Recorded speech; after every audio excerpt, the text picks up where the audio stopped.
তবে জীবন বাঁচানোর জন্য হারাম খাওয়া যায়, যতটুকু না হইলে না। আমাকে যদি প্রশ্ন করেন হুজুর মদ খাওয়া যায়, উত্তর হচ্ছে না, হারাম। কিন্তু একজন যদি বলে হুজুর আমি তৃষ্ণায় গলা ফেটে যায়, 3 দিন ধরে এক ফোঁটা পানি গলা দিয়ে পড়ে নাই, মরুভূমির মাঝখানে দেখলাম এক বোতল লেখা অ্যালকোহল, মদ খাওয়া যাবে? তখন উত্তর হচ্ছে যাবে। যতটুকু খাইলে আপনার জান বেঁচে যাবে, সুযোগ পেয়ে গটগট করে পুরোটা খাইতে পারবেন না, ঠিক কিনা?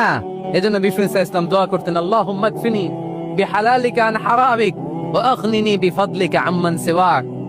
আজকের আলোচনার বিষয় হালাল এবং হারাম। আলোচনার বিষয় হালাল এবং হারাম, দুই রাস্তা। হালাল চলে গেছে এইদিকে, হারাম গেছে এইদিকে। তো আমরা যাব কোন দিকে? ডান দিকে। হালাল খুব বরকতময়, হালালে বরকত বেশি, হারামে বরকত নাই। বিশ্বাস করেন, 1 কোটি টাকা ইনকাম মাসে। কয় কোটি? এরকম লোক আছে না কসবাই? বাংলাদেশে আছে না? 1 কোটি টাকা ইনকাম, কোটি টাকা ইনকাম তার। কিন্তু বছরে কোটি কোটি টাকা তার ইনকাম, 1 মাসে ইনকাম 1 কোটি টাকা।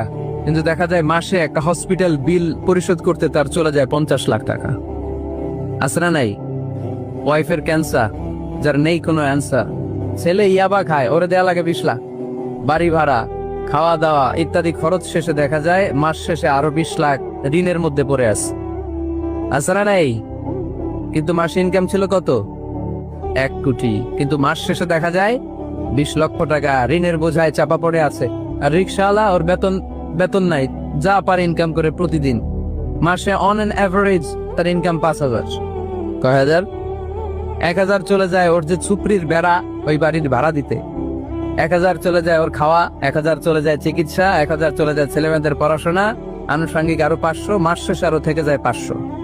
1 কোটি টাকা ইনকাম করেও 20 লক্ষ টাকা ঋণের বোঝায় চাপা পড়ে আছে। আর 5,000 টাকা ইনকাম, মাস শেষে কত থাকে?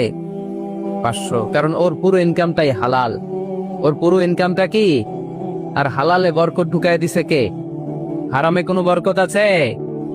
আওয়াজ করে বলেন তো, গরু খাওয়া হালাল না হারাম? কুকুর খাওয়া? কুরবানিতে কি জবাই হয়? সুন্নতে খাতনার অনুষ্ঠানে, বিয়ের অনুষ্ঠানে, প্রতিদিন কষায়